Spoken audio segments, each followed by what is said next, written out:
C'est ridicule. Monsieur. Adressez-vous. À vous, hein. Mais c'est lui qui a lu. Comment on va appeler?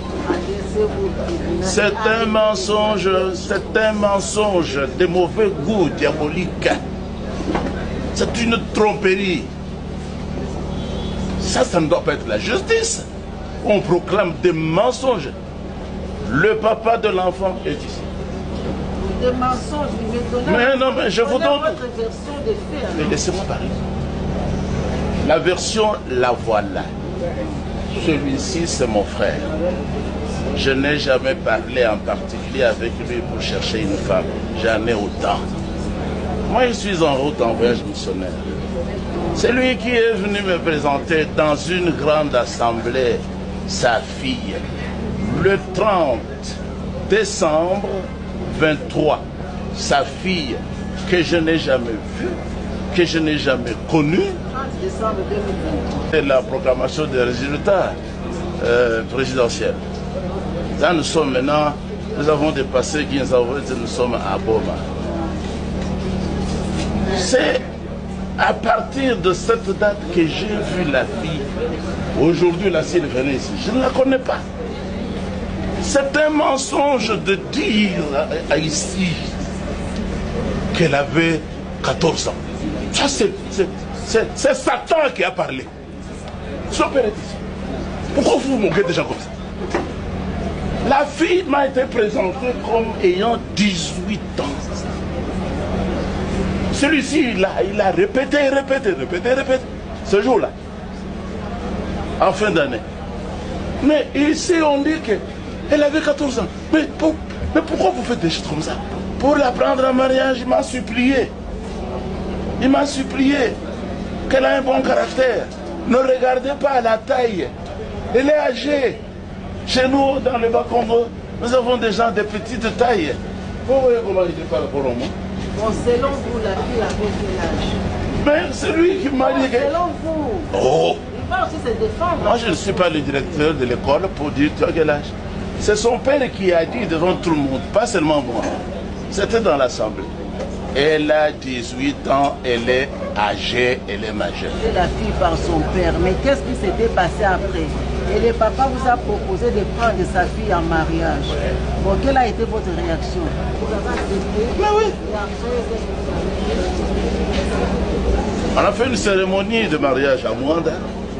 En famille, à l'église? Dans l'église, publiquement. Dans l'église. Et en famille, qu'est-ce que vous avez posé comme acte? Non, j'avais promis à lui que quand nous serons de retour, il me dira ce que je dois donner, si il va fixer un tel montant ou un tel autre.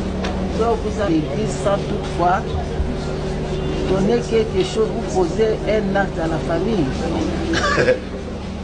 Ce que j'ai donné à lui, c'est la vie, la parole de Dieu. C'est ça qui l'a poussé à agir ainsi. Je lui ai donné plus qu'elle a agi. Présente dans la salle, vous ne la reconnaissez pas. D'accord.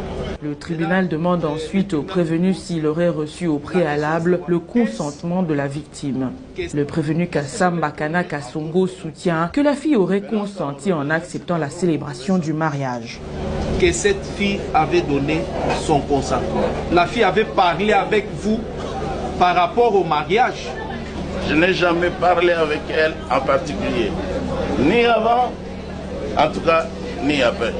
Parce que je l'ai connue en cours de route. Maintenant, quand on revenait, c'est alors qu'on pouvait s'asseoir et parler. Je n'ai jamais... Son consentement, oui. Oui, d'abord chez eux, ensuite dans l'assemblée. Voilà. Elle était tout à fait d'accord. Et puis elle a dit, je crois au parquet ou quelque chose comme ça. Pourquoi vous dites rester mariage forcé? Moi-même j'ai accepté mon mari. C'est moi. Elle devait être là. Moi-même j'ai accepté mon mari. C'est une fille intelligente.